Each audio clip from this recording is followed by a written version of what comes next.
nightmares in my head, I fear that the thoughts build up until I can't hear, that my mind fills up into a creature, and it haunts me somewhere much deeper.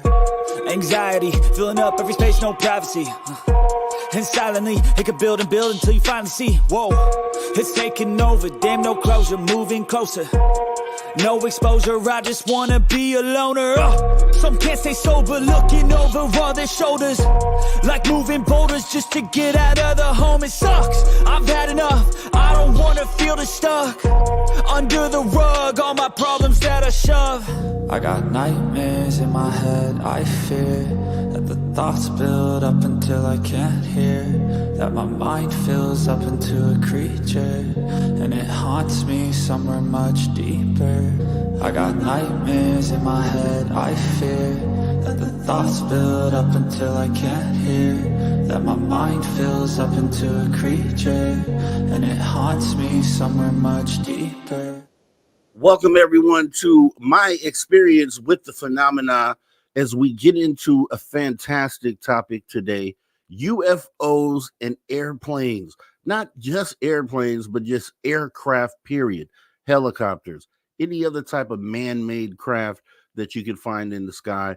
UFOs, for whatever reason, seem to be drawn to them. And we're going to dive into that today and hear from an experiencer who has actually captured some of these things on film.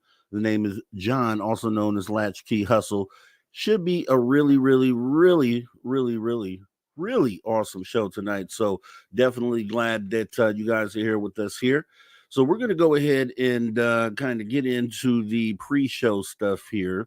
So let me go ahead and bring this all up here for everyone. We got my experience with the phenomena, and this is the number. So you want to tell your experience. And this is what I stress to everyone, because I would love to hear from so many of you out there. There's so many different people that have experiences with the phenomena. And this is the place for you to come and talk about those experiences. So if you could break out your phone or even go old school, get a pen and a piece of paper. Yeah, that's the thing. Pen and paper. And write this down. The email to come on the show is booksocialshow@gmail.com, or you can even screen capture this, right? That's the new age thing. So booksocialshow@gmail.com, or you can call the viewer call-in message line, which is a 24/7 line. You can call this number at any time. That number is 856-843-3444. Or that is 856-THE-DIGG. Outside the United States, which I know some of you are, you would essentially just dial 001 first and then the number to go ahead and get through. You can call the number. You can leave a message about your experience, something you may have just seen. You can, just call to say hi. I always say that. That's a good thing to do. You can just say, hey, how you doing? And I would appreciate that. That's the number, though. Go ahead and save it in your phone, put it in your contact list. You may not call today, but you may call one day. And it's very important that you have that number there for you to do that. So we're going to have an awesome show tonight. We're going to go ahead and get into some more stuff. We have memberships available, which most of you know, and I'm so grateful that a lot of you have decided to join and become a member, because becoming a member helps the show, allows us to put on the best possible quality content for you, which is what we strive to do and what we're going to continue to do, continuously raising the bar. That's what we do here at the Social Dig, and we will make that a thing. I want to give a shout out to the members so far. Those members are Maggie M10, The Beekeeper, D Nunley, T-Bone, and Joanne, Tomat Man, Richard Wilson, Love You Love, Dogface, Woo Riders, DG, Poncho Zorg, Deb from Sacramento, Flat Six, Lulubell, President Zaddy, Eternity Eternal, Thirsty, Bryson's Folly, Magneticus Attractus, Urso Saprosov, Kurt M, Hips and Chips. Welcome to the show, Lil Cam 51, Lisa Davis, Kitty Catty Whack, Joe Monk, Phil R, Chris Jarvis, Robert Redmond, Clip Channel, Midwest Night Watchers, Guardian Jackpot, Brown Door, Drew Banky, Miss Catherine Jones, Dead Fish Cheese Spread, and the newest member, are Moody Mongol. I don't know, it says Mongolian autocorrect. And then Wes Decker. Definitely appreciate you guys all coming in and deciding to support the show, because that's how these things roll, right? I definitely want to get to a level where we're putting on, top quality content like the Y-Files or like some of those other shows out there, and make this the premier place for people to come and get their entertainment, right? And hear about experiences and all the other things that we do here, right? So, with that being said, we're going to go ahead and move into the social shop. We do have swag, guys. And I keep saying this, and I am going to do it. I'm just so wrapped up with these shows, but I'm going to add the Humanity t-shirt to the list. It is going to be an epic shirt, and it definitely represents everything that we stand for in this channel, because everything that we do here is about humanity and about moving the needle for humanity, right? At the end of the day, that's what it's all about here. So just another way to support the channel, and we do appreciate that. So with that being said, we have a couple looks at the hoodies. This is the front side, the show you're at right now, my experience with the phenomena, the hoodie. This is the front, and then the Social Dig logo on the back. Man, awesome stuff right here. Christmas is coming up. Hey, you never know. Get this for a loved one. Let's go ahead and continue on here. Yes. All right. So we're getting into the show. So UFOs and airplanes, UFO and really just should say air vehicles. It can be a concern. We know definitely that they are, for whatever reason, attracted to our air vehicles, and we can go down a rabbit hole and talk about times where ETs have adversely affected aircraft. We know that military pilots, we also know private pilots that have talked about these things being right off the wing or following their planes. And then lately we've been capturing things following jetliners.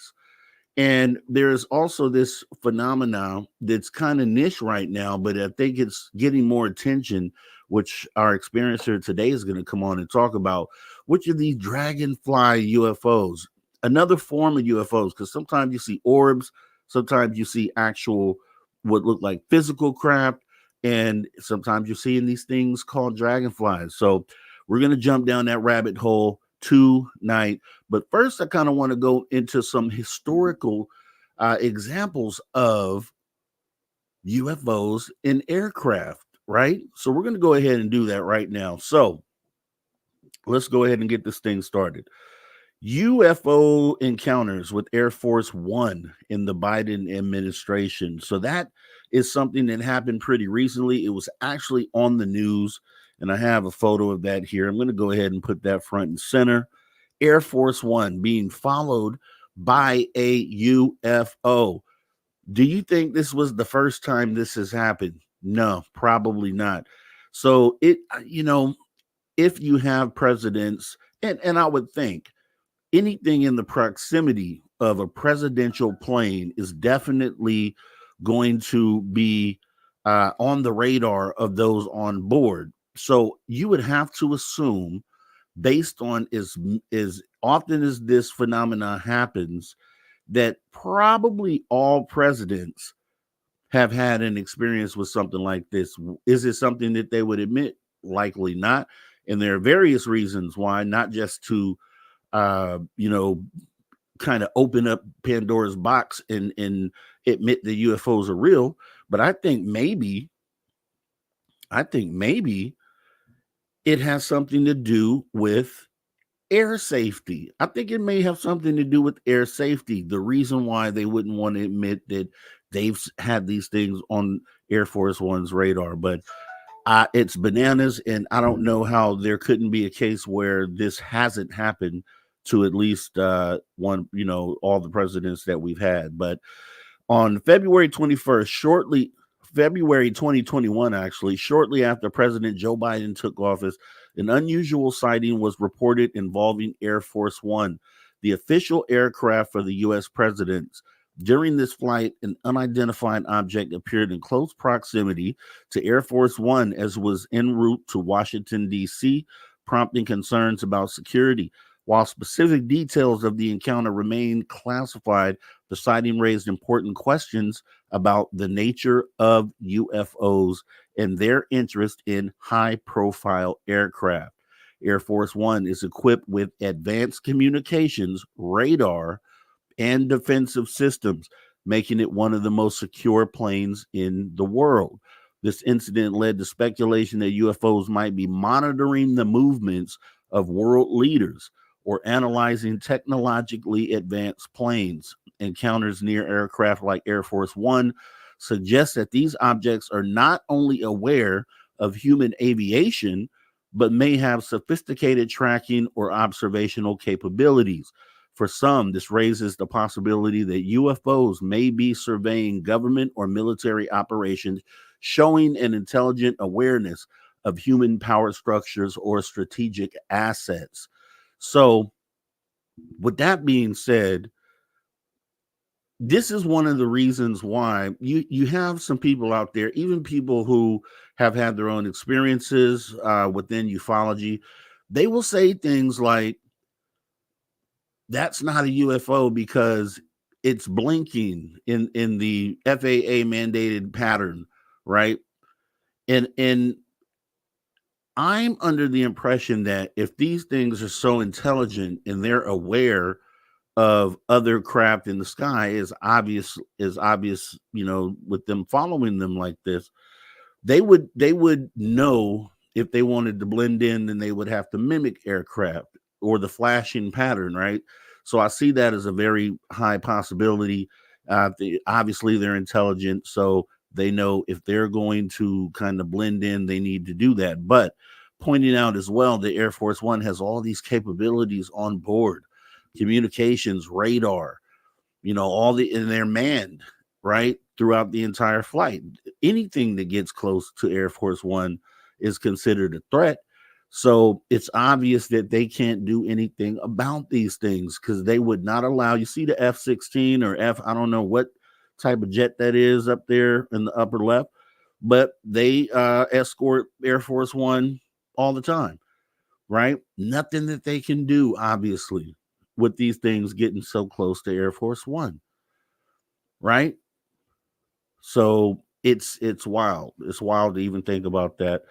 But moving on, there's more examples of this. This should have been the climax, really, because this is one of the most this is probably one of those ones where it pretty much says it all. It says, okay, things are up there, we can't do anything about it, and they're just gonna fly right next to Air Force One because they can do it, right?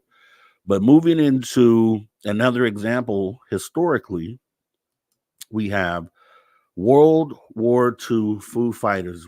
This is like one of the earliest accounts of unidentified craft, or unidentified objects, rather, because these are essentially described as like plasma balls, right? So they're coming in different shapes and formats, but they also appear to be attracted to airborne vehicles. The fighter pilots in World War II often reported these things flying in the sky and coming near the plane, sometimes going right in front of the plane, right off the wing of the plane.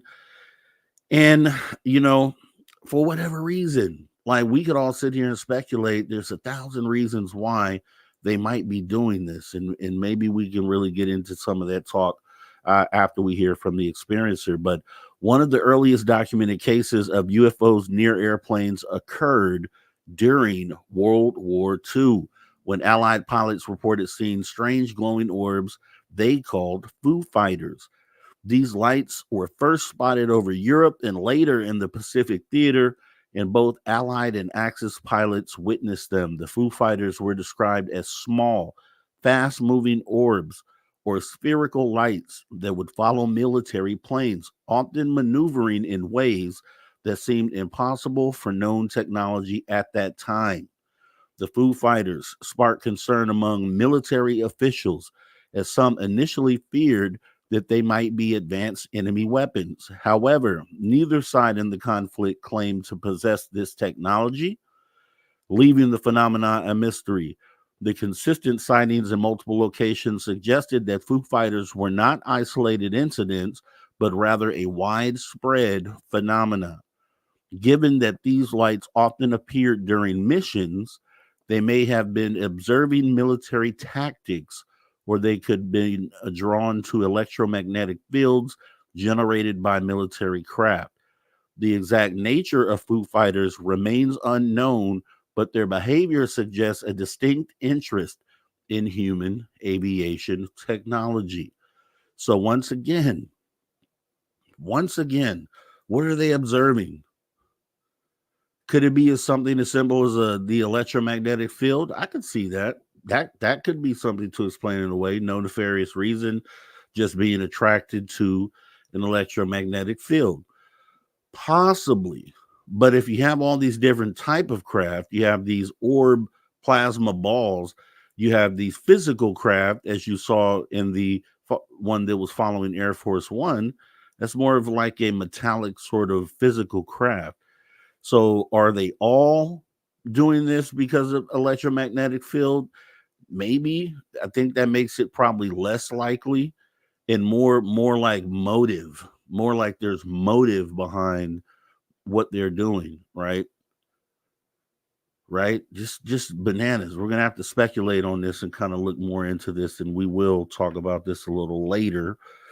But another one, and this is one that I bring up all the time, and a lot of people are like, oh, you always bring that up. Well, this one is another example, and it's also an example of a time where one of these UFOs in the sky may have had some sort of malevolent intent, or at least it had a negative effect. So we'll at least say that.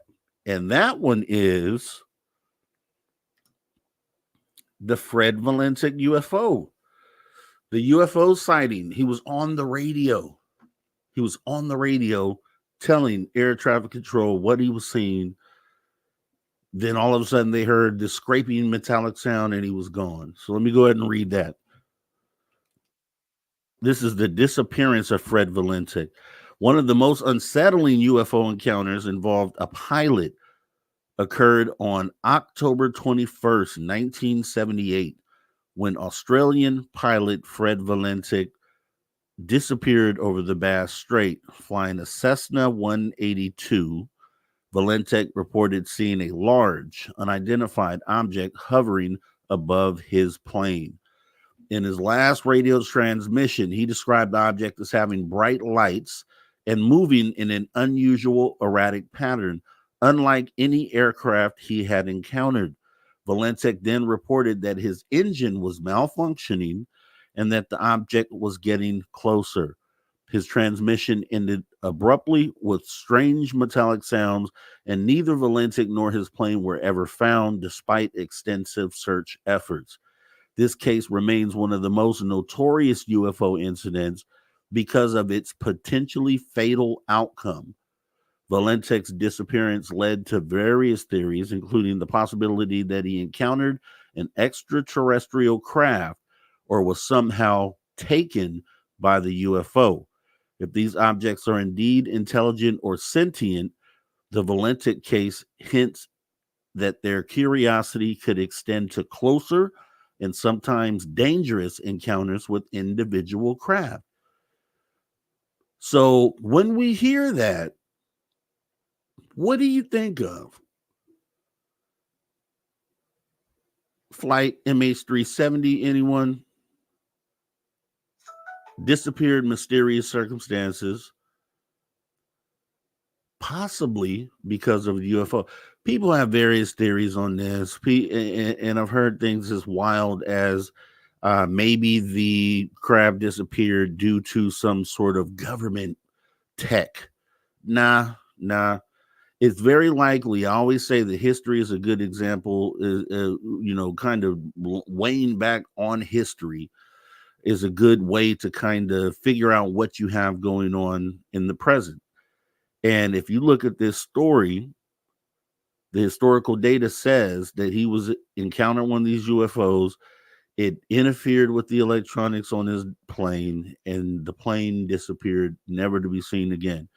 And it's just, you could definitely see the same scenario taking place with not just MH370, but maybe even other craft that have mysteriously crashed that we have no answers for.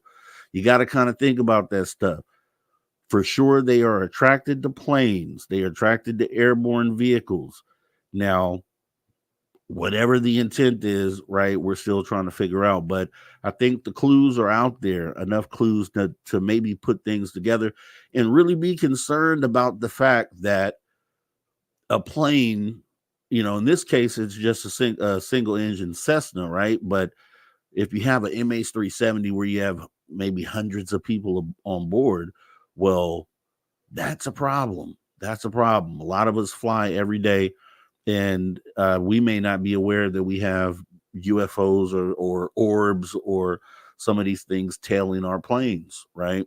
The pilots won't tell us. You know that for a fact. So that's another one. So moving into another infamous encounter with another. This one is with the commercial pilot. So this one is the Japan Airlines flight 1628 encounter. Another infamous flight, right? In 1986, Japan Airlines flight 1628, a cargo flight en route from Paris to Tokyo, encountered a massive UFO over Alaska. Captain Kenju Teruchi and his crew reported seeing a large illuminated object following their Boeing 747. The UFO, described as larger than an aircraft carrier, performed maneuvers around the plane for nearly an hour, often moving faster and with more agility than any known aircraft. At one point, the object appeared directly in front of the plane, illuminating the cockpit with a bright light. Both military and civilian radar operators confirmed the presence of the object, further adding to the credibility of the crew's accounts. The Japan Airlines incident raised questions about the intentions behind UFO's proximity to commercial aircraft. Given the object's apparent agility and the fact that it appeared to deliberately follow Flight 1628, it suggests a deliberate interest in observing human aviation up close. This case is particularly notable because it involved radar confirmation, highlighting that UFOs can indeed be tracked on standard aviation systems, further supporting the claim that these encounters are real and not merely visual illusions or atmospheric phenomena. So imagine something as big as an aircraft carrier being seen right outside the window, right?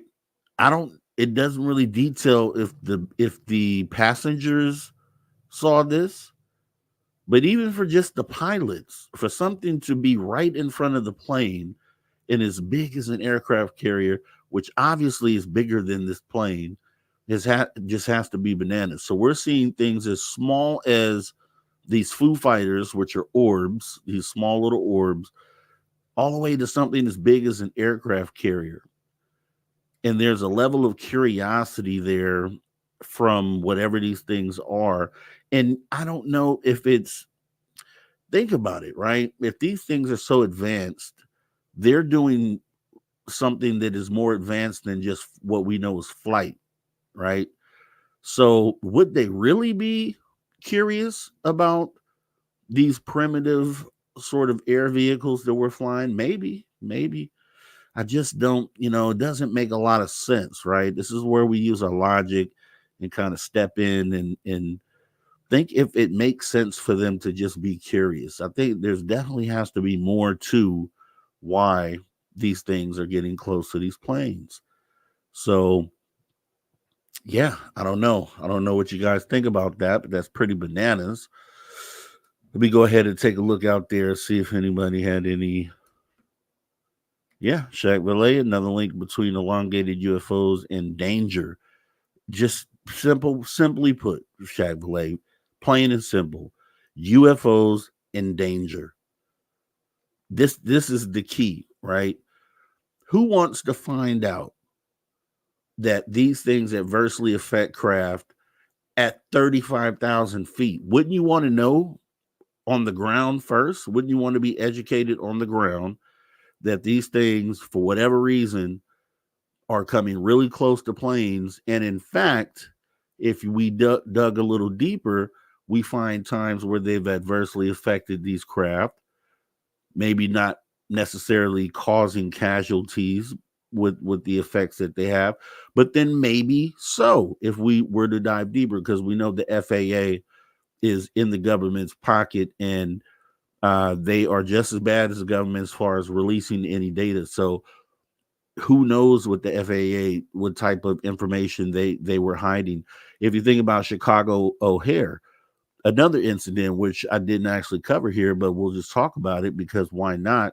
Chicago O'Hare, the UFO was sitting right over the airport, just right over the airport where planes are at. So why? We don't know, but they definitely find themselves near our aircraft. So if you know they're up there, I think you should be, at least in a situation where you can make the decision if you want to get on this plane, knowing that these things are up there, saying, hey, we're going to fly into New York, but just beware, we do have these things that have been following planes lately. Then does that change your mind on taking that flight, right? We should at least have the choice, have the knowledge, and then make an educated choice on the risks that we would like to take, right? And I think that's more of what this show is going to do for you today, is kind of just highlight these things, point them out, not to make you afraid to fly, but to make you aware, right? Just be aware. So the next incident that we have here is actually, I didn't put it on here, which I should have, but it is the USS Nimitz Tic Tac UFO, right? So they actually went to go locate the craft based on where they were diverted to when they were doing their training mission, right? But it still interacted and kind of, interacted with the pilot. I don't know, maybe the plane as well.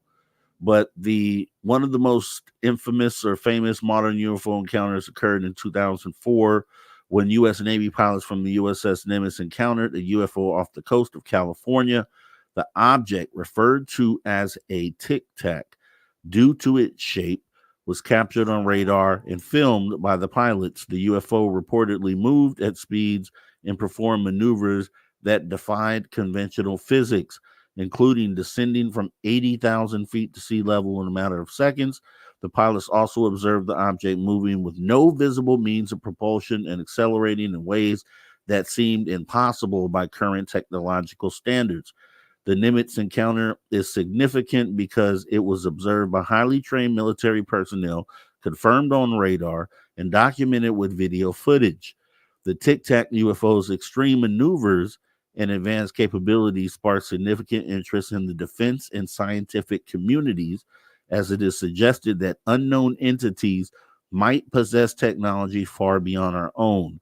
The object's behavior, closely monitoring Navy training exercises, implies a specific interest in military operations and possibly an intent to observe or even test human aircraft.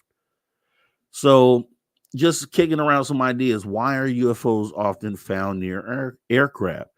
The repeated UFO sightings near airplanes and helicopters raise questions about the motives behind these encounters.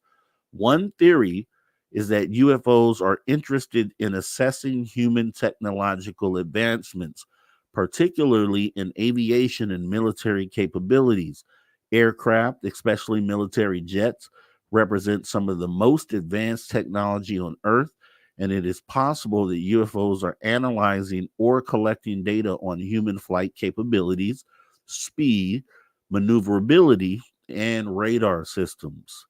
Another possibility is that UFOs are drawn to the electromagnetic emissions from airplanes and helicopters. These vehicles produce unique signals through radar, radio, and other communication systems, which might attract UFOs. Cases like the Valentic disappearance, where electronic malfunctions occurred during a UFO encounter, support the idea that these objects might interact with or be impacted by electromagnetic fields generated by aircraft. A third theory is that UFOs are studying human behavior, particularly our responses in high stress or unfamiliar scenarios. Pilots and military personnel are trained to react calmly to challenging situations, and encounters with UFOs provide unique opportunities to observe these responses. If UFOs are controlled by intelligent entities, this form of observation could reveal valuable information about human psychology and reactions to unexpected events. The recurring pattern of UFOs appearing near airplanes and helicopters suggests a deliberate interest in our aviation technology, military power, or behavioral responses.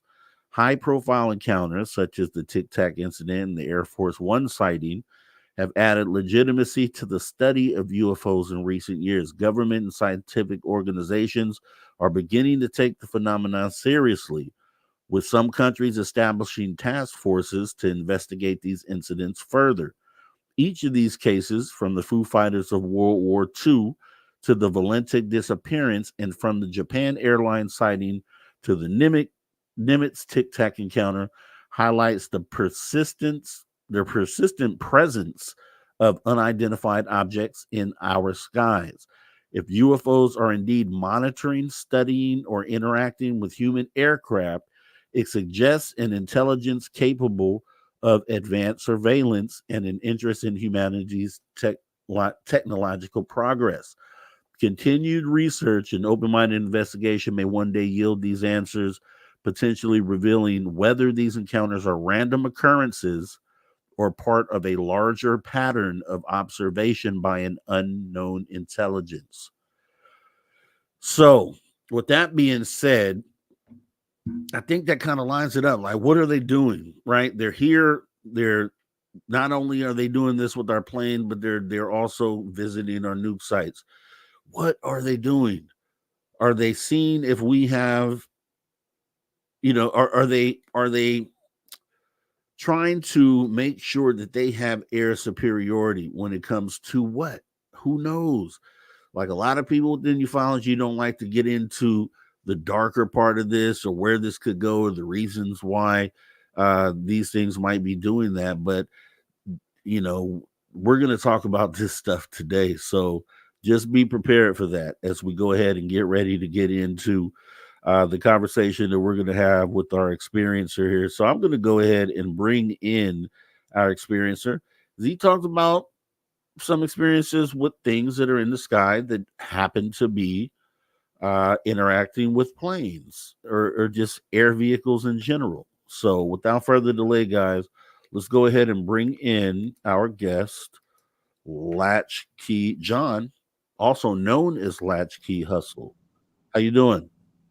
Okay, my friend, how you doing? Doing good, doing good. Kind of weaving a web here and kind of going down a road and laying out the information that we have in regards to these things that for whatever reason are interacting with our air vehicles.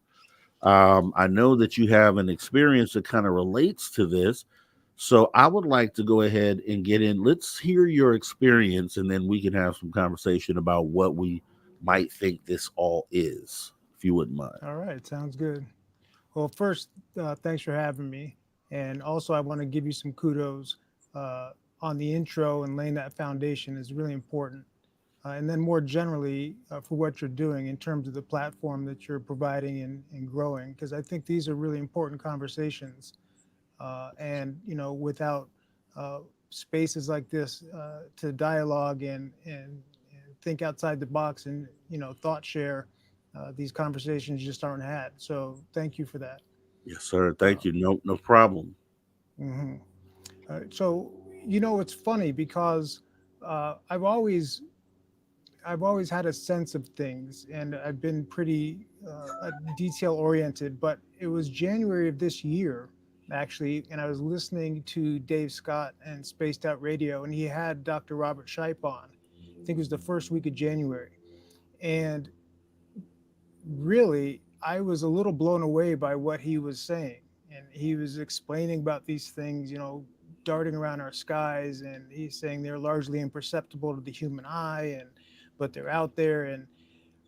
And then he explained his method, and he said just record planes and helicopters and don't zoom in too much, but then go through your footage and you'll see these things.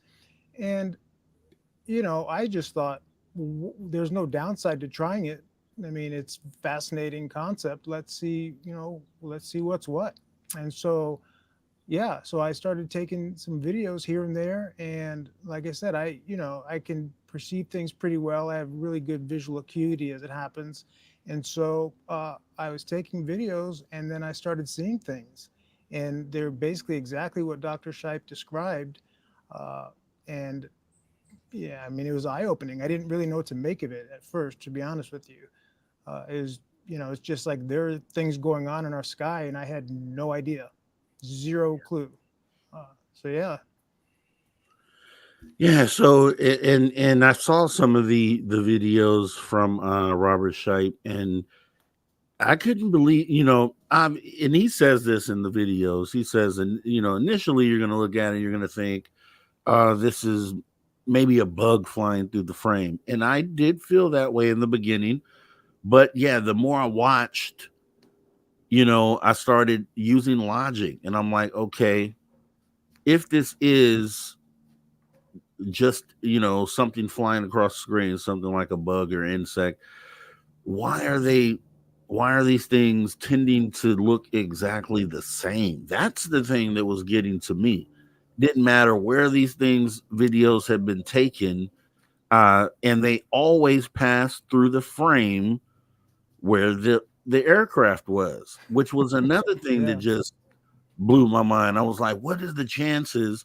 Like, yeah, you can catch a bug for sure flying across your line of sight if you point a camera out there in the sky. But what are the chances that it will intersect almost like clockwork with some sort of airborne vehicle? So Yeah. talk about one of a time where you kind of saw this for the first time for yourself. Yeah. So, it's funny because I had the same reactions that you did. And so I actually looked at old footage that I already had because I was perplexed. And I thought to myself, well, if this is really, what it's said to be, then they didn't just show up now.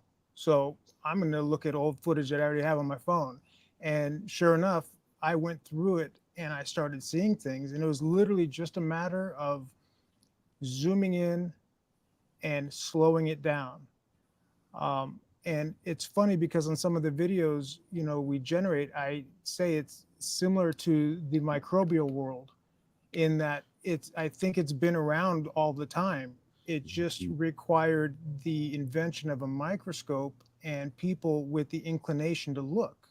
Yeah. And I mean, that's, I don't have answers, but that's kind of how I've been approaching it. And because I don't think they're just showing up now. I think we're just developing the tools. And because of shows like this, more and more people are becoming open-minded. I have an orthopedic surgeon friend of mine here in LA, and I kind of stole a phrase of his, and he says a lot that the eyes don't see what the mind doesn't know. And Right. I really believe that. And I think that the more open we become to these things, the more we tend to see. And so that has been my experience going from January when I started this to now. And kind of circling back to your question, the first time I saw something, I was on the fence myself as to what it was, because I kind of felt like, well, how can this be? I mean, but then I made it a point to go and actually record some insects. And that's when it sort of became a game changer moment for me, because I realized how relatively slow insects and birds actually are in comparison to these things that we've been capturing. Yeah. And, and then it's funny because at that point, my mind sort of opened up a bit more to it. And then the minute that happened, I started seeing more, and not in volume, more meaning different, more types of things, like these white orbs and slow moving things and things that are blinking in and out. And, it's like the lid popped off once I acknowledged for myself that, okay, there's just a whole world that we're not aware of. We're ignorant. That's fine. It's a little it's a little disconcerting, as you touched on in the intro, right? But once you swallow that pill and just acknowledge the reality of the situation, and that once again humans thought they'd figured it out, but nope. That's sort of a perpetual theme since the Renaissance, is we think we have answers until we realize we were wrong, and then we revisit it. And Yeah. I mean, what are the statistical odds that just in 2024 we actually got it right and we actually figured everything out?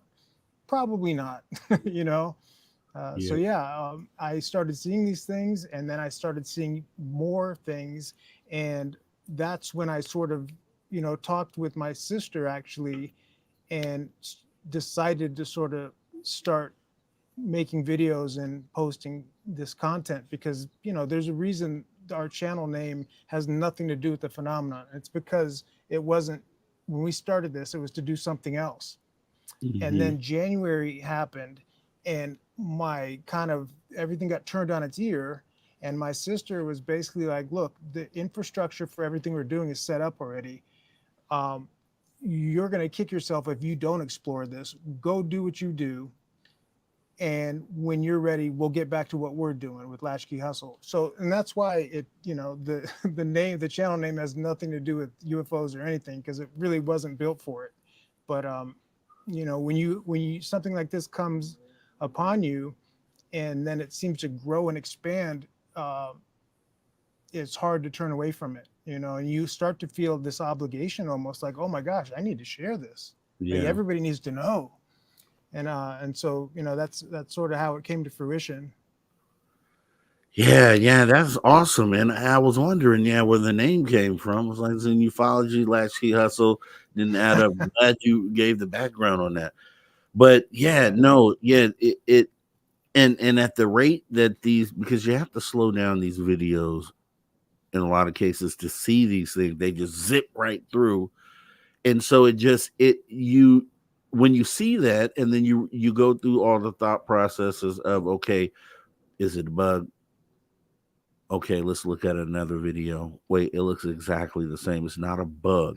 So then now you're looking at it like, well, okay, there's these weird things then that are buzzing these aircraft. And it's like, likely they've been doing it, they're doing it every day, right? Everywhere. Right. Right.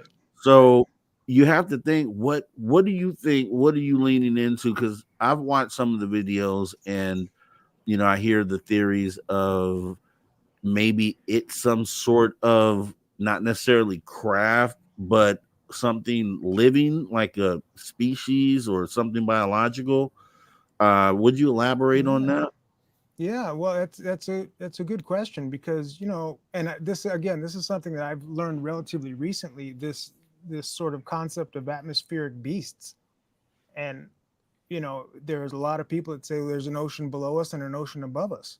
Yeah. And it's funny because you see live feeds from the ISS and NASA and SpaceX, and there's all this activity going on up there. But then it comes back to a lot of human beings saying, "Oh, that's just to this," or "No, that's just to that," and that mindset is closed off, and it's like we've figured it all out already. But then you have these scenarios where you have people that are swearing up and down that they saw something that looked like a jellyfish, going up into the upper atmosphere. Yeah. So, yeah, I mean, I don't, I know the only thing I know for sure is that I don't know anything. Right? Yeah.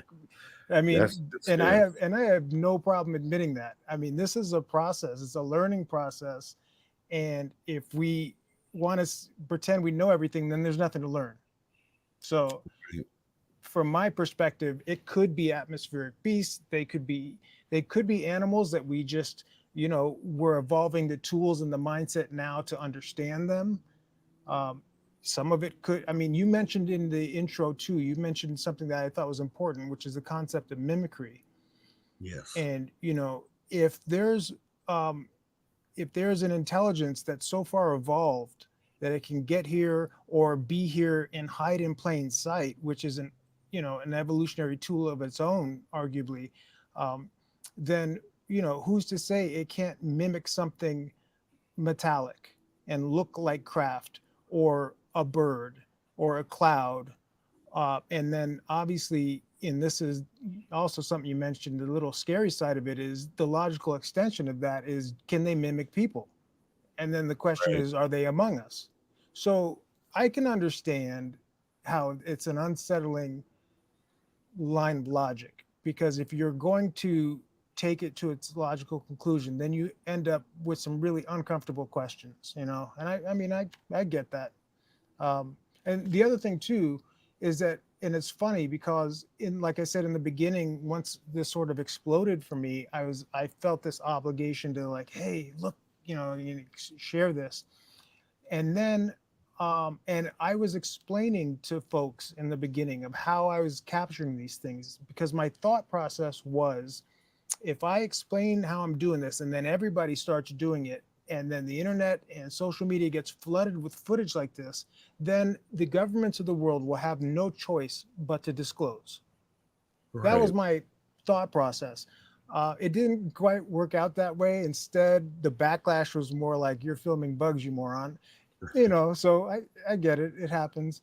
Um, and so I sort of transitioned away from, hey, everybody, this is how I'm doing this. All do it. And then it went more to like, well, it's not my obligation to enlighten you. Like it'll be your time when it's your time. And then I realized, like, maybe it's not even my right. Like, if people want to live in a bubble, then I don't know that it's my right to pop that bubble and force them to deal with realities that they may not want to deal with. Mm. And so where I've gone with that journey has brought me to this place now, which is where I make these videos for, my people, which is you and everybody in the chat and everybody who watches people like us. And Yeah. that's why when I get in your live chat sometime, I just say, hey, my people, because, I'm kind of done dealing with I'm not trying to convince anybody of anything anymore, I guess is what I'm saying. And initially I was so excited, I kind of started doing that. And then my sister was like, hey man, you can't win against Reddit. And then my dad was like, you're outnumbered, my man. Like, you're going to be battling all day long. You might want to reassess. And they were both correct. And so, it's that's sort of the path that it's taken. Yeah, and I'll tell you what, because I had a sighting with all these weird objects, and I visually saw them, and they were metallic, but they behaved as if they were alive, as if they were organic. And you know, that's why when I went and watched the movie Nope, I sat and I Right. tell this story. I sat in the theater because obviously the previews, the trailer has you under a different impression of what this Right. is going to be. It's going to be nuts and bolts. It's going to be aliens in the craft, and this is what it is. And then I sat and watched the movie, and then the way that it ended, most people have seen it. Turns out that the craft were actually alive and they were living things. So I sat in the seat because the movie kind of just went off after the epic ending. And I'm just sitting there and I'm just like, I don't know what to think. I'm just like confused. I'm like, what just happened? Like, what did I see? This was so drastically different than how the story is normally told. And I'm like, but then I sat and I got up out my seat and I started walking out the theater and walking towards my car. Before I got to my car, it hit me, and it was like that was actually brilliant. And then I thought about it, and I'm like, okay, these craft being alive makes sense because these other things seem organic. And then you get to the the beast of the sky or whatever these things are up there, right? That whole new theory. And a lot of people saying that these plasma objects are alive, potentially like a new sort of life form. And then I'm like, okay, maybe. And if you think about what the government says, or Lou Elzano, even though he's kind of lost credibility lately, but he did kind of they all of them, they kind of hinted that it's kind of not, it's something that you're not really expecting. They've said this, and it's Right. like, okay, well then that ties in. So maybe all this stuff, yeah. I mean, I don't, because aliens are obviously here, but the relationship between them and whatever these things are is kind of where I'm stuck at. Do you have you thought about that and how those two things might relate? Yeah, I have, and it's a really super valid inquiry too, in my mind, because you wonder, is this reconnaissance? Are they preparing a battlefield? I mean, the it's such a wide range of possibilities. Um, I'll tell you, most recently, I've been kicking around this kind of concept, and it isn't an answer, but it actually leads to more questions. But we as humans are trying to analyze this within our framework, our understanding, right? And so automatically you, me, and everybody else is trying to figure out, essentially it seems like there's three: there's biological, there's technological slash mechanical, and then there's spiritual. That seems like, for the most part, just generally speaking, those are the categories people use. Yep. But that's those are the categories, because those are the only ones at our disposal mentally, to understand and grasp. But what if it's something completely different? Something that What if there's seven different categories and we're only aware of those three? Mm-hmm. Yep. I mean, there's no reason to assume that our limitations should be applied to others. And here's the thing that I thought about, right? I thought about, okay, as human beings on this planet, and then I'm sure I would have to think that on other planets where life is developing and raising their intelligence level, we use living things as modes of travel currently. Like we use horses, we get on the back of a horse and traverse to wherever we're going. So maybe this is another level of harnessing this sort of living life for methods of travel. And the only reason why I thought about that is Hmm. because I wondered about the aerial kids and how they were being told that technology was bad. Because on the face of technology is bad, you're thinking nuclear weapons and things of that nature. But then Right. I thought one day, I was like, well, what if they mean technology in general, period? Because technology obviously is taking us down a road where it's going to, AI is going to take over humans and probably wipe us out at some point.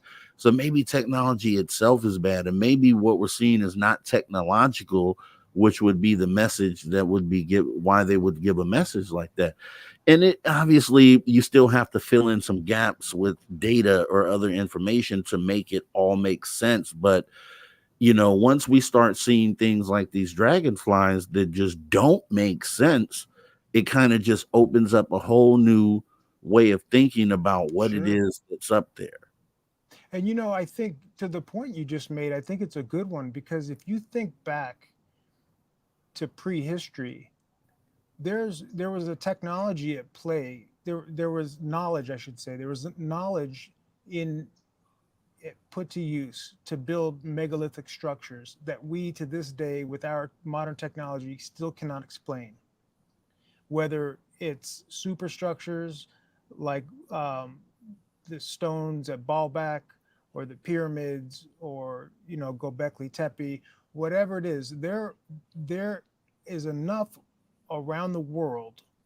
Pumapunku, Mhm. Ollanta Tambo, there there's evidence all over our planet of uh, a knowledge of how to work things and use the environment that is beyond us currently. So to the point you were just making, or to that consideration, you know, maybe technology generally is we're headed in this direction and it's not the right one. And maybe the proper direction or a healthier direction for the planet and for humanity is, you know, psionics and sound frequency and using vibration and, you know, all these other things that may have been used in the distant past. Uh, I mean, it could be, and it seems very plausible to me. I mean, and it's funny too because I mentioned like vibration um, and sound. In you know the song Joshua and the Battle of Jericho, Mhm. they're talking about producing sound waves through horns and bringing walls down, right? Right. And so, and that's just one example. There's a myriad of examples throughout history, biblical and non-biblical, um, and in multiple cultures of the use of more organic technologies to manipulate the environment. And it seems as though we've gotten away from it and we've sort of taken a turn, which, like you just mentioned, might end with AI. Who knows? But I think it's an absolutely astute, you know, observation on your part with Zimbabwe and the aerial school kids and them being told like technology is not the way. I mean, that's totally valid to me. I think it's a And great catch. and Yeah. but see here's a problem with that. It's a brain buster because it's like it's like stressful on the brain to think those things through and to try to rationalize those sorts of things. And so let me ask you this: with these dragons in the sky, right? And because, like I said, it's just there was a point where I just didn't see them as anything but bugs. But you know, with these things up there, and you're catching them with cell phone cameras, things of that nature. What do you think would be like the best setup for us to see these things in detail, like to catch freeze frame, see them in detail? Yeah, that's a great question. I pondered that one in March, and I went on this hunt trying to buy, you know, lenses to put on the iPhone and all because had the same question. I was trying to figure it out, um, and also it makes me think of the LaGuardia footage because I think people filming from the sky is very important. Um, and so I think that the better our technology gets, the more we're going to see. I mean, it just feels like that's sort of the the trajectory, right? And so like even from January when I had an iPhone 13 and I was shooting at 30 frames per second, and then I got an iPhone 15 and amped it up to 60 frames in 4K, and all of a sudden I had more clarity. And Right. I think that, you know, in 5 years from now, my kids are going to have cell phones that you're going to be able to see stuff on the moon like it's nothing. And Yeah. if that trajectory continues in that path, then I think it's just a matter of time before we start to get more detail. Although I will say too, one of the things I've noticed um, is that the things we tend to capture with these fast movers, and it's funny because you know Robert Shipe calls them dragons. I started calling them fast flyers, and then I realized I'm not convinced that they're flying because flight is a technical term and it requires lift and you know there's and I'm like these things are moving through space for sure, but they're flying. You know, a balloon doesn't fly, a bullet doesn't fly, it's a projectile. But we kind of get lazy with our language, and so I Mhm. started calling them fast movers because I'm not convinced that of how they're moving so quickly and stopping and changing direction, hovering, and then seemingly going in and out. You know, I tend to think it's something that's frequency based that allows them to come in and out of the visual light spectrum. I Yeah. don't think they're necessarily disappearing. I think that it's almost like a cloaking or it's just an, you know, almost like a cuttlefish. It has a skill set we don't have. And I was looking at I was kind of looking at that, and I was thinking as well that if one thing that we may be able to use, and I would love to see it used for this purpose, would be one of those cameras, the motion capture, or the ones they use to slow down bullets, where they and I don't Yeah. even know what type of camera that is, but we have them, right? So I'm like, okay, if we Right. take one of those, this is what I was going to say because I lost my thought for a second. But I was going to say about the speed that these things are going. We have an example of that, which would be the Tic Tac encounter, the Nimitz encounter, right? Because he said it was right in front of him, and then boom, it shot off, and it was 60 miles away in less than a minute. That's about the speed these things are going, or somewhere in that realm, right? So it would make sense there's a historical thing where someone saw one of these things, a tic tac in this case, it not really moving, just kind of bouncing around, and then take off in that supersonic flight. So maybe it's in line with something like that, and it was behaving in a biological fashion as well. So like it was kind of alive and aware, and so maybe there's somewhere to go with that. But I think taking one of those cameras and maybe one day, I don't, I'll look into it.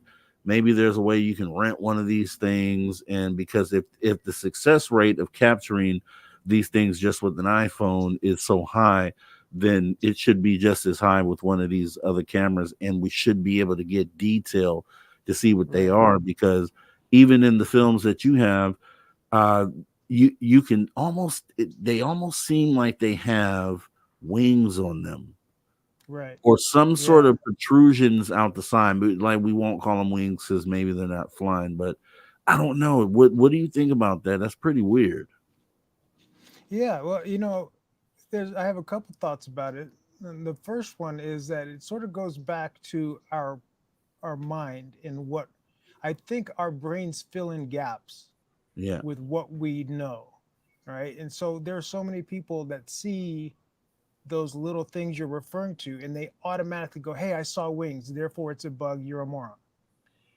And I understand it, but our brains fill in the gaps with information and it costs us analysis, you Yeah. know? It doesn't allow us to get to that next step because we've already concluded and convinced Mm, ourselves subconsciously of what it is we're looking at. And again, I understand it, but it's almost like Occam's razor. And I'll tell you right now, I understand not a lot of people are going to like what I'm about to tell you. I personally think, Occam's razor has its place, but I personally think it's a recipe for laziness because it takes people off the hook. If like I'm not a conspiracy theorist with JFK and the assassination or anything, but if you apply Occam's razor to JFK, then you're done with, yeah. well, that was him. That's the most likely thing. And then it doesn't permit people to continue the discussion and the analysis if you right off the bat say, well, it's the simplest thing and that's the end of it, end of discussion.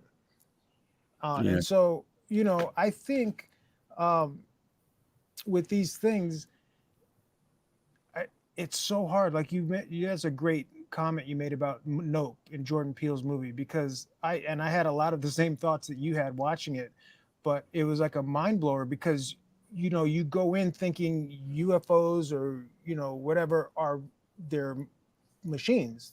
They're some sort of you don't think of it as an animal or a creature, um, but I feel like we have to evolve our we have to acknowledge our lack of knowledge in order to really begin to grasp what's going on here.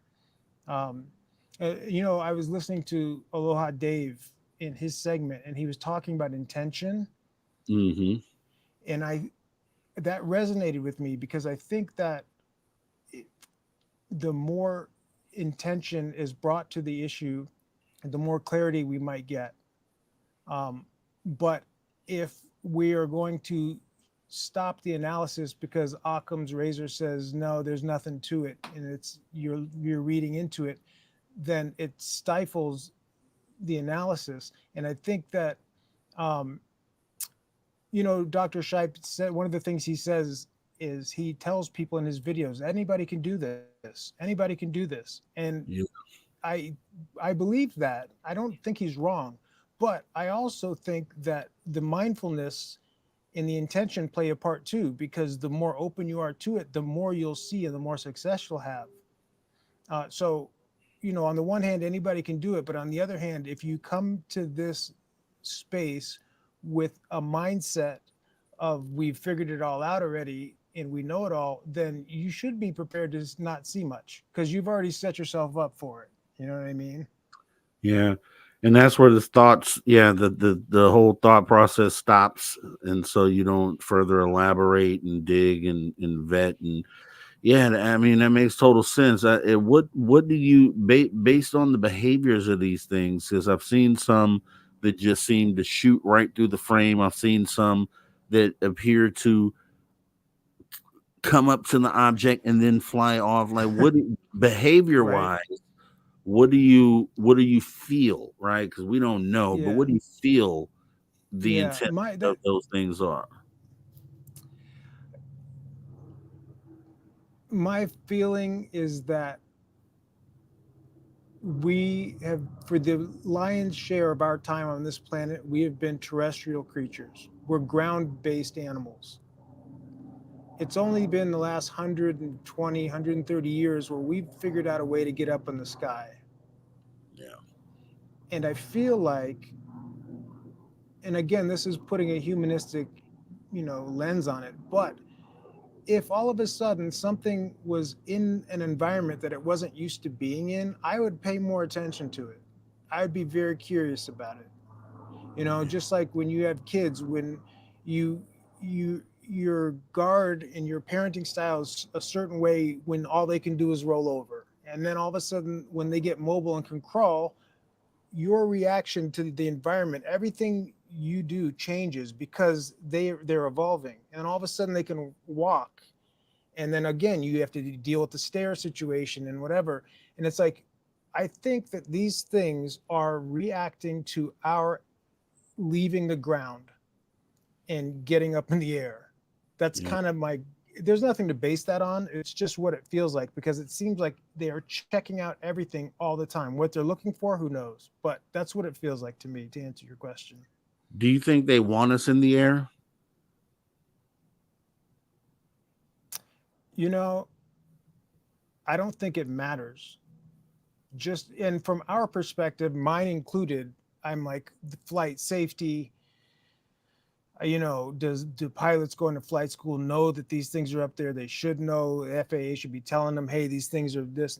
But then on the other hand, I feel like we are snails Yeah. compared to them. And so when you're a snail on the ground, you're not worried about running into a human. That's Yeah. not a thing. The only concern is, will this human step on me? All the power is with the people avoiding the snail. The snail has no say in whether it gets crushed or not. And True. up there, we're the snails up there. It's just in some of those cases, like the dragonflies, they move so quick that if someone hadn't noticed that these things are zipping through, you probably would never have seen them. So the ones that we are more able to detect are like some of the other things we talk about, like the orbs, the little things that kind of move slow enough for us to see, and they kind of position themselves in ways that make sure that we see them. And I've always thought about why they do that, and it gave some examples, like maybe it's because they're curious about what we're flying and what our capabilities are. But then, just like some people have theories that the extraterrestrials come and visit this planet to kind of guide us and watch over us and make sure that we ascend and these types of things. But I've thought of the flip side to that. I'm thinking, okay, maybe they're here to make sure that we can't leave the planet because Hmm. human beings probably shouldn't be out there like that with what we do currently. So when you take that sort of perspective to it, then I look at, okay, well, these things are in the sky. Are they flying up on us like that to let us know, hey, this is our turf. This is where we roam. you don't belong here, and we're going to kind of show you. And then occasionally you get an example of something like Fred Valentic, where the plane just Yeah. disappears, or MH370, or maybe even a lot of the other jumbo jet accidents that potentially could be related to some of those things in the sky. So maybe there's an element of, hey, this is where we roam. You guys really aren't even supposed to be up here. Boo, like kind of let me scare you real quick, and hopefully you don't get back. Hopefully this changes your perspective of coming back up in the sky next time. And obviously it's all thought processes. So I run down a bunch of different avenues and try to see what makes more sense than the other. And it's just something I Well, you thought of. know, it's an interesting thought too, because that would also be an explanation for a government's unwillingness to disclose. Because what would that do to, commerce? If all of a sudden people were like, I'm not getting on that plane, the world will grind to a halt, and the economic centers would feel a crunch. And governments are not going to let that happen. I'm not saying that's the case. I'm just saying that that fits. Right. So I don't. I think it's a valid question. And the Yeah. other thing too is the same arguments or the same questions can be posed for USOs and all of the ships that go missing. Yeah. I Yeah. mean, you know, it's Water salty for a reason. I always start there. Water salty for a reason, and it's clearly saying you shouldn't be swimming in this stuff. That's just what I get just off of that alone. Like it's a defense mechanism saying you are not shouldn't be taking in these levels of stuff because it's so salty. It is like there's no way that human beings are supposed to be in that, right? So it's like maybe it's a yeah, defense mechanism, but yeah, I mean the thing is that with this phenomena, which is why this is this my experience with phenomena is a good thing, because there's so many different ways you can go with this phenomena, so many different paths you can take.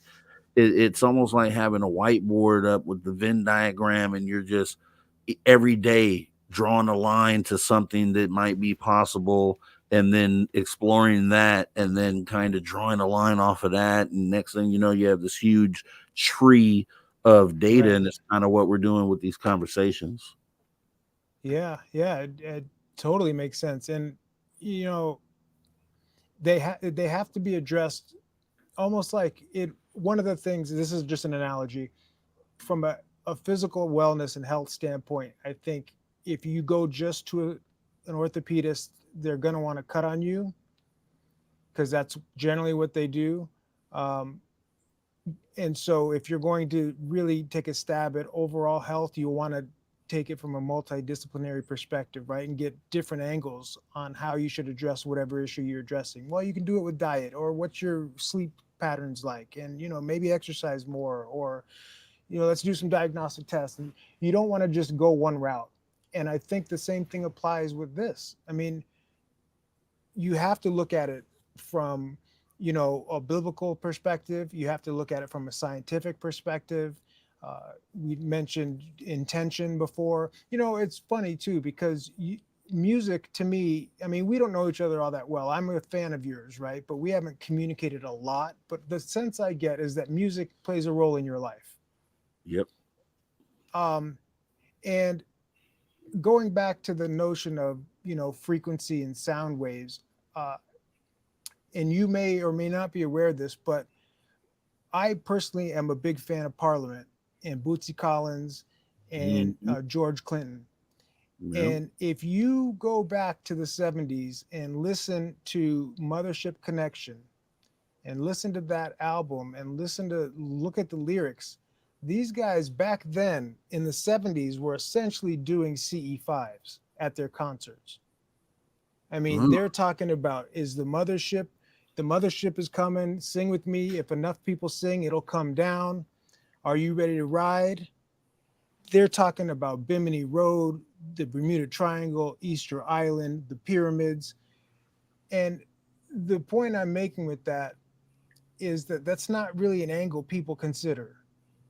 but we have to look at it from all angles and take in all the information to give ourselves the best chance at cracking this nut, you know. And I just think it's fascinating because like a lot of people are, you know, with CE5 and Stephen Greer, and I don't have anything against the guy or what he's doing, but I know he's not the first, because there are live concert recordings of Parliament that I listen to, and it sounds like, I mean, you can close your eyes and put yourself there and understand how this connected intention is working, and there's an energy in that room, you know. And I just think it's cool. I think it's a cool thing. And on the note of taking in all aspects, that's something people might find interesting. If they, granted, some of the lyrics are rather adult. It's not, they didn't just sing about these things, but you know, but it's Oh, fascinating. I mean, you know, you got these guys in this 50 years ago talking about, you know, I feel the mothership coming. I mean, what are we talking about here? You know, they're singing about visitation. yeah, they definitely. I mean, you know, they had the spaceship on stage. I mean, they Yes, they did. definitely were all about that life. And I think, you know, yeah, they definitely were. And so in CE5, I just thought of something when you were saying that, you know, the craft response, right? Craft, right? But if we're thinking of them as in the things we saw in Nope, then okay, consciousness would probably be the best way to contact another living thing. So if the craft is living, then you may be just connecting not with an entity inside the craft, but the craft itself, which Yep. is now that's just that's where that's what I mean. That's where the mind just blows up and turns into something else. Because on the face of it, C5 is like we're talking to these ETs in the craft. They are hitting a button in the craft, or however they illuminate the lights to respond, but maybe we're just connecting with the craft itself, and that is just, You're right. man, Well, that's you you know, I mentioned at some point today cuttlefish, and you know, they flash. I mean, they flash lights, and they're an organism, and they are apparently, along with octopus, are a lot smarter than most other things in the ocean, and they have ways of communicating with their light flashing, and it's clearly organic. So, you know, uh, dude. yeah, Yeah, it's fascinating. And you know, also you mentioned the Nimitz situation and the speed as it relates to these dragons and the things like we're seeing and catching on camera now. yeah, That that also goes back all the way to Operation High Jump and Admiral Byrd, because he was talking about things coming out of the ocean and out of the ice cap that could go pole to pole in a matter of minutes. So I mean, that was back, you know, uh, almost, that was 80 years ago, 90 years ago, and he's describing a lot of the same stuff we're capturing now. So, you know, again, it goes back to that notion of it not being new. It's just kind of we're opening our eyes, and with some modern technological gadgets we have, we're able to capture some of these things. But it's almost like, yeah, the sense I have is that this is not a new, this is not new. We're the ones that are new.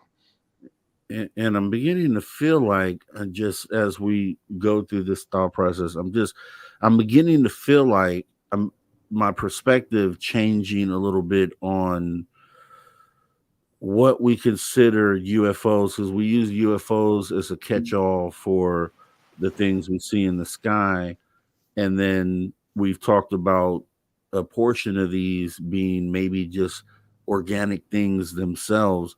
So what if extraterrestrials in nuts and bolts crafts were the minority in this conversation, where most of the stuff we're seeing is this organic stuff, but there are instances of extraterrestrials in nuts and bolts craft, and but we categorize them all as being craft that carry extraterrestrials, but maybe that's not the case, and maybe I love it's it. like this everywhere, right? I love Yeah. it. Yeah, You no, know what I'm saying? I hear you, and it's funny too because, you know, like, again, this is an analogy, but if you see a great white shark and you go, oh, there's a fish, and then you see a grouper and you go, or some other fish, you see a puffer fish, you go, that's a fish. You go, no, no, no, I saw a fish. It's got the thing here and the thing and the big teeth, and and then you're like, well, okay, so maybe not all fish look like great whites, right? I mean, Yeah. we're okay with that assessment when it comes to prosaic ocean animals. Like, they don't all look alike, but they're still all fish. So maybe, like you're saying, maybe there's so many different things going on up there, and we're just kind of getting a glimpse of one here or there. And it's funny because people will say, and you'll see people online or whatever say, well, it couldn't have been this because it didn't do that. And it's like, okay, Exactly. well, yeah. I mean, I don't know where you're coming up with these rules. People that don't know anything shouldn't be making rules for stuff. You know what? I think that's what we're gonna do, right? So let's do this. Let's take that where this topic is now moving into right here, this new thought process on that. Let's do something around that thought process, right? So maybe I can get you back on the social dig show, and you and Brown Dwarf, and we can just sit down and do like a panel conversation about where this conversation is at this moment, where we're Right. now maybe looking at this as maybe extraterrestrials, nuts and bolts crafts are minority, and there's these other living things out there in the universe. Oh man, I think that would be somewhere great to go, something we could build off of too.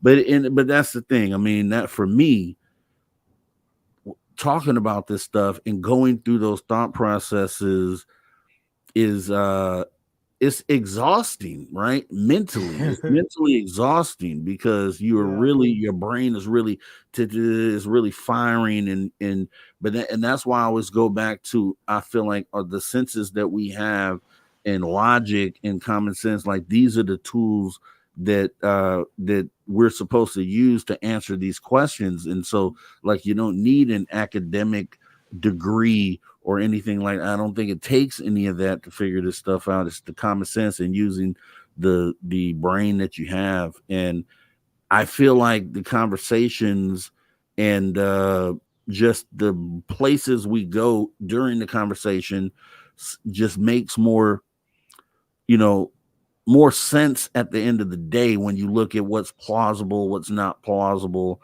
But still, in all, even with all that, it ends up being an exhausting task just Mhm. going down those roads. You know what I mean? I agree. And the other thing, to the point you just made too, one of the reasons it can be exhausting is because it seems like these things are so interrelated, right? Yeah, So it isn't like you just have one conversation in this, and you stick it in this Tupperware and then you're done with it. It bleeds in. It bleeds into other stuff. I mean, yeah, like the orb thing, and you and I have both experienced orbs. And I saw your video and it looked very similar to mine. And I didn't catch it with the phone. My security camera caught it, but my orb was beckoning me. It got my attention. It wasn't like a ring cam that, had me look. Something told me to check my camera. I turned it on and there's an orb out there, and it was like literally like calling me, and I felt it wow, in my bones. And I toiled back and forth, and again, texting with my sister, and she's like, hey man, you lean into all this stuff. Don't change your MO now. Go out there. So, it's, I went out there, and just like you, I couldn't see it with my naked eye, but the night vision of the camera saw it. So I'm walking around with my phone and I couldn't see it, but I could feel it. I could feel the energy of this thing. And anyway, I don't want to get into that whole thing now, but my point is that these conversations bleed into other stuff. So we're yeah, talking paranormals, and then next thing you know, you're talking about cryptids, and like, I brought up, megalithic structures. I mean, it's exhausting because it's all encompassing and it seems to be all related. yeah. And then you make a great point. We'll kind of put a pin in where these orbs, because I just thought about that. I mean, I said this before, but it's just another example of a different part of this phenomena. Uh, seeming to have some sort of life to it. Because the orb that I recorded, I'm sure the ones you recorded were moving like a bug and kind of just floating around, meandering and doing this little thing like it had, like it itself was alive. So, wow. Exactly. And then it got animated. When I got out there, it got all interested in move, and I was like, this thing just kind of came to life when I, even though I can't see it. So yeah, it's So we'll do cause it. for a lot of conversation, and I'm here for it. I think it's a great idea. I'd love to get together with Brown Dwarf and you. I come back anytime. This is, this is like food for the soul for me. Yeah. I'm glad, like I started out, man. This space you've provided and this platform you're growing is great, and I'm all for it. And I'll do anything I can to promote it because I think it's good stuff, and I think that I think people watching, people in the chat, people watching weeks from now will be able to derive something from these conversations. So I'm very happy you're around, and I'm very happy you're doing this.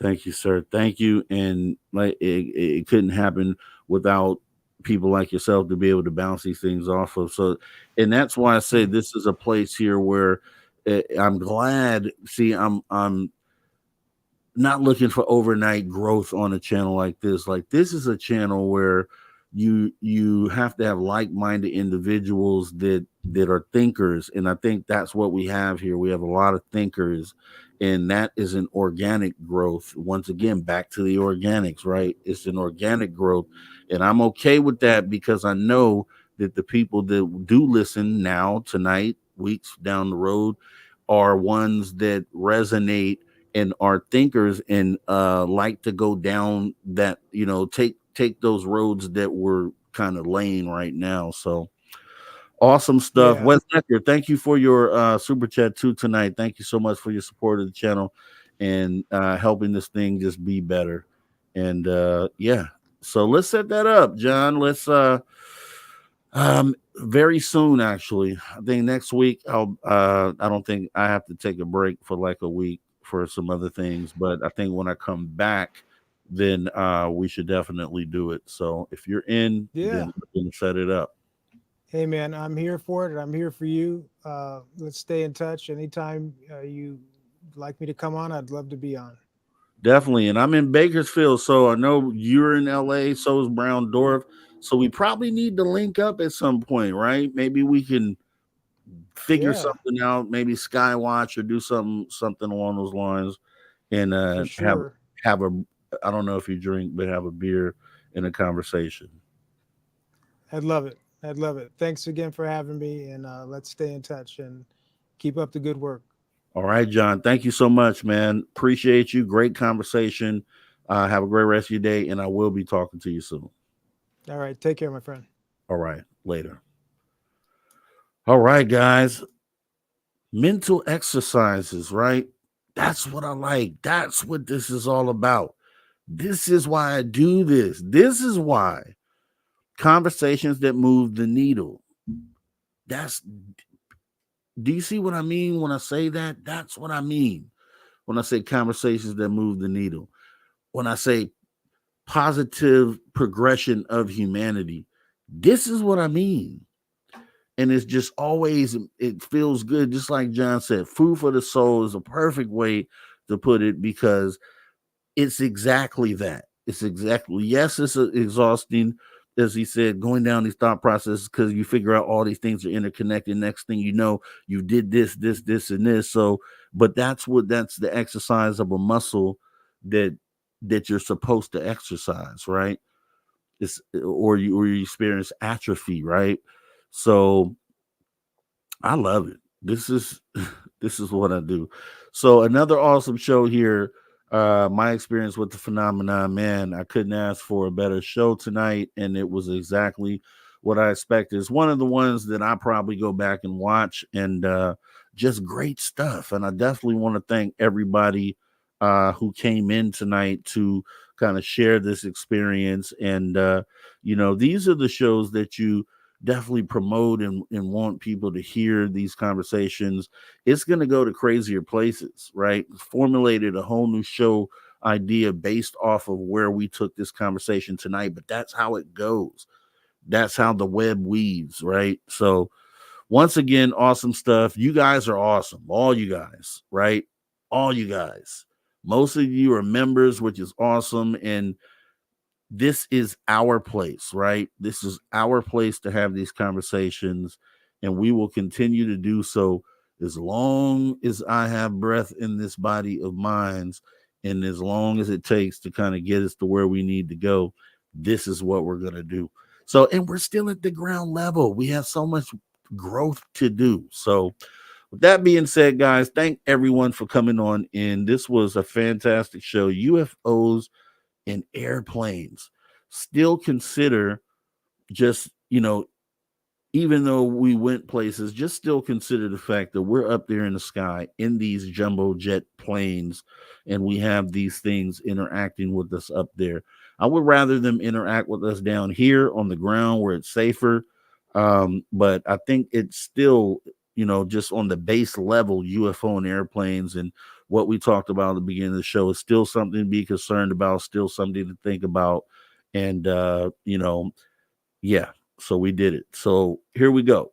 Let me go ahead and let you know, the shows that we have here. So we have the Social Dig Show, which is more like a newsy sort of talk show sort of situation. We do these on Wednesdays at 5 p.m. Pacific. You definitely want to make sure that you have notifications for that show. The show you're at right now, My Experience with Phenomena, Fridays at 5 p.m. Pacific. We get to hear from an experiencer and go into some great conversation on that show as well. Also, the late night call-in show, which we'll be doing tomorrow night. Yep, right after the after hour show. So right here, 11:30 p.m.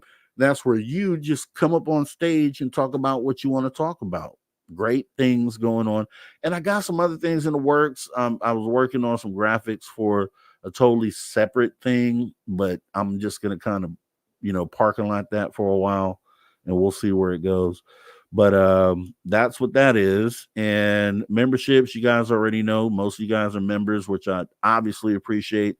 The channel appreciates as well. And let me shout everyone out once again. Maggie M10, The Beekeeper, D. Nunley, T-Bone, and Joanne, Tomato Man, Richard Wilson, Lovey Love, Dogface, Woo Riders, DG, Poncho Zorg, Devin, Sacramento, Flat Six, Lulubell, President Zaddy, Eternity Eternal, Thirsty, Bryson's Folly, Magneticus Tractus, Ursus Prosoft, Kurt M, Hips and Ships. Welcome to the show. Lil Cam 51, Lisa Davis, Kitty Catty Whack, Joe Monk, Phil R, Chris Jarvis, Robert Redmond, Clip Channel, Midwest Night Watchers, Guardian Jackpot, Brown Dwarf, Drew Banky, Miss Catherine Jones, Dead Fish Cheese Spread, Moody Mongol. Gotta fix that. Autocorrect messed that up. And then the man who donated tonight, which is so totally awesome, Wes Decker. You guys are just great, man, and we're gonna keep this thing pushing. So with that being said, the swag is in the store. You guys know that. The viewer call-in line. Make sure you put this one in your phone. Save these in your contact list under make a contact call Rob G. Under the email thing, put booksocialshow@gmail.com. And then put the viewer call-in number 856-843-3444, or that's 856 the DIGG. Same number we use for the call-in line for the late night call-in show. If you're outside the United States, dial 001 first, then the number, and that'll get you through. Once again, we do this for the positive progression of humanity forever and for always. We have to move the needle. We'll continue doing that right here on Social Dig. So with that being said, you guys all have a fantastic rest of your night. Make sure you guys go check out Dave Scott over at Spaced Out Radio. He should be coming on a couple hours here, a few hours.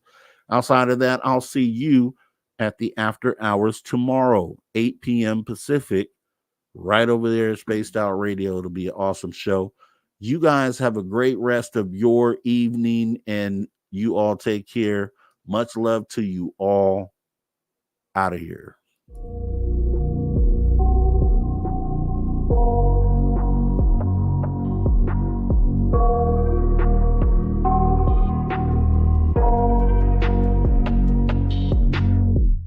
I got nightmares in my head, I fear that the thoughts build up until I can't hear, that my mind fills up into a creature, and it haunts me somewhere much deeper. Anxiety, filling up every space, no privacy. And silently, it could build and build until you finally see, whoa, it's taking over, damn, no closure, moving closer. No exposure, I just wanna be a loner. Some can't stay sober, looking over all their shoulders, like moving boulders just to get out of the home. It sucks, I've had enough, I don't wanna feel the stuck under the rug, all my problems that I shove. I got nightmares in my head, I fear that the thoughts build up until I can't hear, that my mind fills up into a creature, and it haunts me somewhere much deeper. I got nightmares in my head, I fear that the thoughts build up until I can't hear, that my mind fills up into a creature, and it haunts me somewhere much deeper.